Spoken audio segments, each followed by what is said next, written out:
Salut à tous les amis, c'est Shine et aujourd'hui on se retrouve pour un nouveau tuto sur Visual Basic et aujourd'hui, alors excusez-moi pour ça, excusez-moi, donc aujourd'hui on va faire un tuto qui m'a été demandé beaucoup de fois mais que j'ai pas fait parce que c'était un peu long et maintenant je me décide de le faire. Donc c'est le tuto sur le spammer de Visual Basic, donc le spammer que j'avais présenté dans la vidéo des quelques logiciels VB, j'ai oublié d'abord, j'ai oublié, bon, bref, quelques logiciels VB créés par Shine donc l'épisode 2.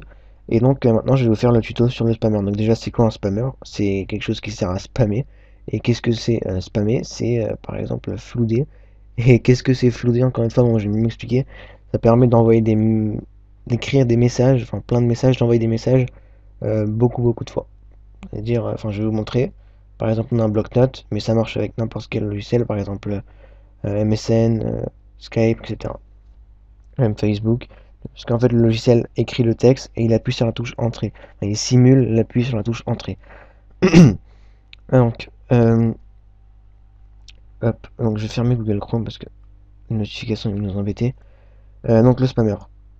Celui-là, en rouge, un petit design en rouge comme ça, sympa. On va prendre à faire exactement le même, comme ça on va pas avoir de commentaires, qui disent ouais, comment t'as fait ça, comment dans la vidéo t'avais pas fait ça, etc. Enfin bref. Donc on rentre un texte, par exemple YouTube. On choisit la vitesse. Donc dans les spammers normal, il n'y a pas la vitesse, mais bon, je l'ai mis ici, donc la vitesse, hop. Si je mets 1000 par exemple, il va très doucement, genre c'est une par seconde. Et si j'augmente, hop. Et là ça va très vite. Je vais pas mettre ici parce que ça va faire bugger la vidéo. On va mettre à peu près, je sais pas moi, comme ça. Hop. Je mets YouTube, donc j'ai mis un bouton pour reset le texte. Hop. Donc je remets. On peut appuyer sur Start. Et le spammer va démarrer directement. Donc maintenant, comme c'est un peu chiant d'appuyer sur Start et de démarrer directement, parce que si vous mettez une vitesse trop puissante, quand vous appuyez sur Start, la souris va bugger, parce qu'il va marquer les textes pour rien, ça fera bugger un peu Windows. Donc j'ai mis un minuteur pour que le spammer commence à partir de 3 secondes. Donc on va le mettre, on coche minuteur, on appuie sur Start, et dès que j'appuie, vous allez voir, il y aura marqué spammer dans 3 secondes, etc. En 3, 2, 1, il y aura juste à sélectionner son curseur sur la zone de texte et le spammer va commencer à spammer. Donc je vais vous montrer, start, vous voyez ici, spam dans 3, 2, 1, hop, et là ça commence à spammer.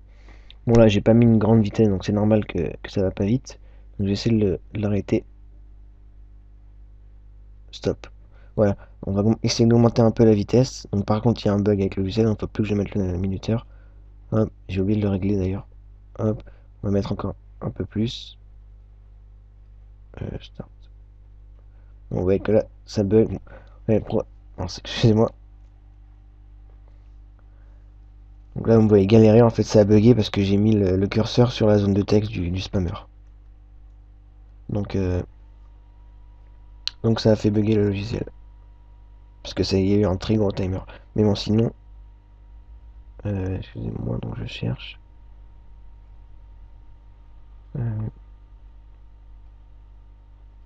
Ah voilà, c'est bon, il y a juste à cliquer. Donc bref, voilà ce que c'est un timer, un spammer. Pardon. Donc on va apprendre à faire ça en Visual Basic. Donc on crée tout de suite un nouveau projet. Hop. Alors, excusez-moi pour le temps. Voilà, alors on va faire la même. On va l'ouvrir le logiciel. Euh, Hop. Et on va faire exactement le même. Alors déjà, la taille, c'est à peu près comme ça. Oui, donc j'ai mis la propriété topmost à true, ça veut dire que le logiciel va rester tout le temps devant. Enfin, il restera tout le temps en premier plan. Donc, la taille, on va faire à peu près la même. Voilà. Donc là, pour qu'il y ait la petite croix comme ça et que la croix, c'est très simple, c'est la propriété form border seal, donc qui est ici. On va la mettre à fixed tool windows. Voilà, et on a une forme un peu pareille comme ça. Donc voilà, c'est à peu près la même taille. On va juste augmenter un tout petit peu. Voilà. On va tout de suite modifier le titre. Donc, spammer. On va tester pour vous montrer. Hop. Donc vous voyez que si on double-clique, là, le logiciel s'agrandit. Nous on veut pas ça, ouais, que là si je double clic ça fait rien. Donc comment enlever ça? C'est très simple, on va dans la propriété maximum box. En fait c'est pour enlever le bouton qui sert à agrandir. Bon là avec cette bordure de thème, cette bordure de fenêtre, le bouton est désactivé par défaut, enfin il est caché par défaut mais il n'est pas désactivé. Donc on peut double cliquer. Par exemple là si je double clique, hop ça fait rien. Et on peut pas le redimensionner aussi. Donc maintenant, cette image d'abord là, ici, qui est là, je l'ai créée avec Photoshop. Je la retrouve plus dans les fichiers Windows, donc on va essayer de la recréer très vite fait, le temps que le logiciel se lance. Euh, on va d'abord créer les autres trucs. Donc pour voir que les textes ici, en gros, enfin pas les textes, les lignes blanches, c'est tout simplement des groupes box.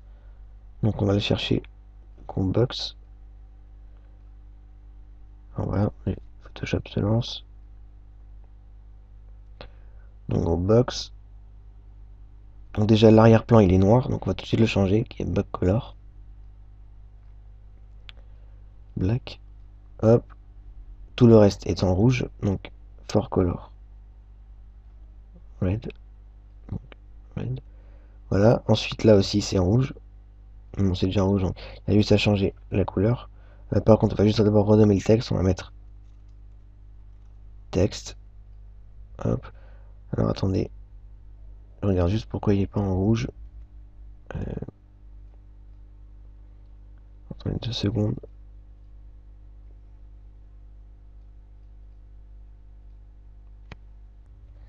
Ok, c'est bon, c'était juste un petit bug.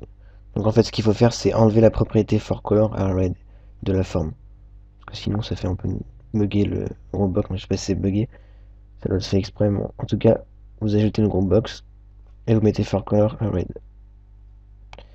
Bon, ensuite, on va modifier le texte. On va l'appeler texte.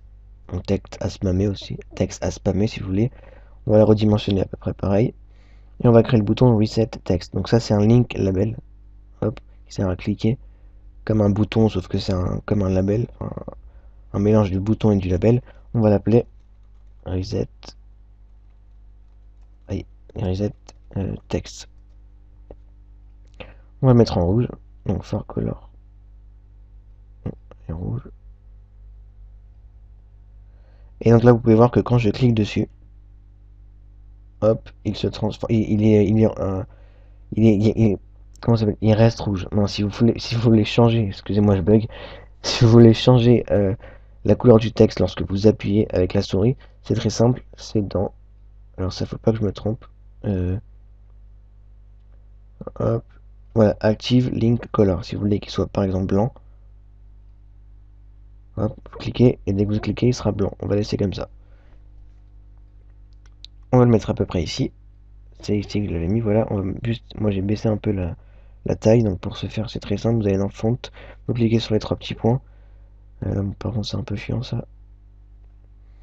Moi je vais mettre à 7. Parce qu'après, ça devient trop petit après. Je crois que c'est comme ça que je l'avais mis. On s'en fout de toute façon. Ensuite, ça, c'est une textbox. Donc une textbox un peu spéciale. Parce que là, vous voyez qu'elle a qu'une seule ligne. Pour ajouter plusieurs lignes, il faut tout simplement cliquer sur la petite flèche et activer la propriété multiline. On va avoir plusieurs lignes. On va la mettre comme ça. On va créer le deuxième group box qui est la vitesse. Donc on crée le group box. Hop. Donc le far color toujours à red.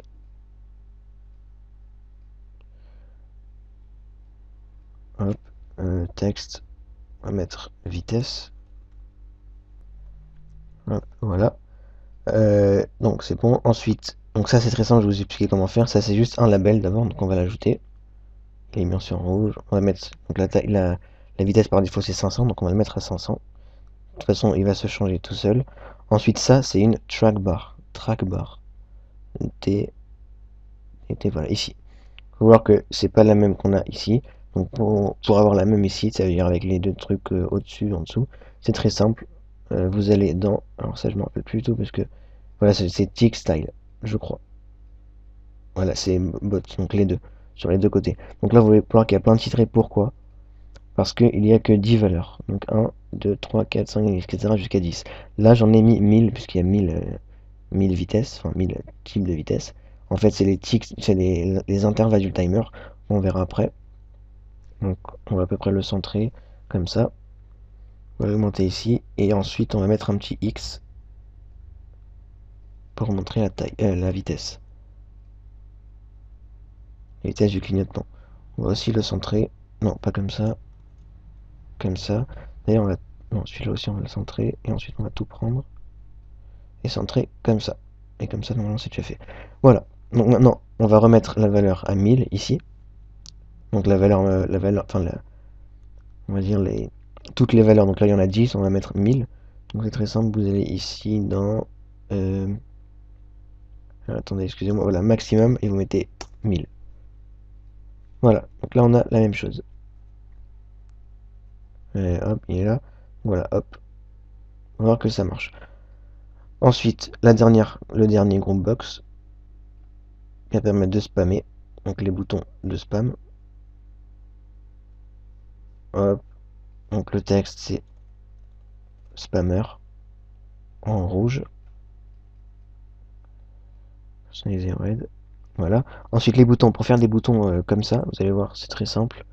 C'est juste des boutons normaux qu'on va personnaliser. Donc d'abord, on va les ajouter et ensuite on les personnalisera. Donc bouton 1, on va l'appeler Start. Voilà, on va les personnaliser tout de suite, comme ça on pourra les modifier après. Alors, donc bouton Start, c'est très simple. Vous allez dans Flat Style et vous mettez Flat. Et voilà, vous avez un bouton à peu près, enfin plat, on va dire. Enfin, ça rend assez beau pour des logiciels comme ça. Ensuite, on va le copier. Hop, on va le mettre de l'autre côté. On va reculer un peu. Voilà, celui-là, on va le modifier en stop. Et on va rajouter enfin une checkbox. Checkbox qui est ici. On va le centrer. Et on va mettre minuteur comme texte. Minuteur. On le recentre puisque le texte a été changé. Voilà. Donc maintenant, on a notre interface. Il reste juste le tag. Donc je vais essayer de le faire vite fait. J'espère que ça va pas vous saouler. Ça, je vais le fermer. Fichier nouveau. On redimensionnera après. Je vais vraiment le faire très vite fait. Non. Mon texte. Je sais même plus ce que j'avais mis. Non. Aïe, aïe. C'est bon. Mettre en majuscule. Spammer. La police, je me rappelle plus du tout, excusez-moi. On va essayer de trouver une vite fait. Je crois que c'est celle-là. Non, mais c'est pas grave, on va prendre celle-là. On va un peu augmenter la taille. 72. De toute façon, on pourra l'augmenter. Non, par contre, celle-là, elle est un peu trop espacée. Enfin, les lettres, ils sont trop espacées. Ça fait un truc trop grand. Ça, je crois que c'est celle-là. Ah, je suis vraiment teubé, c'est exactement la même. Hop.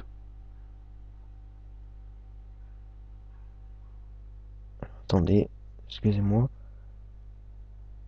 Ouais, bon, allez, on va prendre celle-là. C'est pas grave. Donc, spammer, il est en noir. Non, il est en rouge dans la vidéo, donc on va mettre en rouge. Dans le logiciel, pardon. Donc, spammer. On va pas mettre by shade Redis Bay juste en dessous, c'est pas grave, ça vous pouvez le rajouter comme vous voulez. On va rajouter quelques effets pour que ça fasse beau. Donc, ombre. Hop. Surtout biseautage et estompage là. Taille. Profondeur. Voilà, ça rend pas mal. Bon, ensuite, là, comme l'image est un peu trop grande, on va aller tout simplement dans image, rognage et pixels transparents. Et ensuite, il va rogner tous les pixels. Enfin, il va ajouter l'image aux pixels qui sont existants. Donc, fichier enregistré sur le bureau en format PNG. On va l'appeler, je sais pas moi, test enregistré. Ok. On peut fermer Photoshop. Donc, pour l'importer, c'est très simple. Il faut mettre une picture box. P. Appuie sur la flèche, on choisit l'image. Donc, ressources locales, importer. Et voilà, ici. Ok, donc là vous pouvez voir qu'elle est un peu trop grande. Donc pour l'ajuster à la taille de la picture box, vous allez cliquer sur la petite flèche, vous allez dans mode de redimensionnement, et vous cliquez sur Stretch Image. Voilà, et ça redimensionne le texte. Si vous n'aimez pas, on peut faire comme ça. Hop, donc du coup, il faut tout remonter. Hop, et on peut baisser un peu la taille de la fenêtre. Donc voilà, on a fait le design de la forme. Donc du spammer, donc c'est pas exactement le même ici, hein, c'est pas grave. Après ça c'est vous qui choisissez sur Photoshop. Mais en tout cas, on a fait exactement ce qu'il fallait. Donc voilà pour la première partie de la vidéo qui concerne le design. Et on va maintenant s'attaquer à la partie code. Donc je vous retrouve dans une prochaine vidéo. Allez, salut!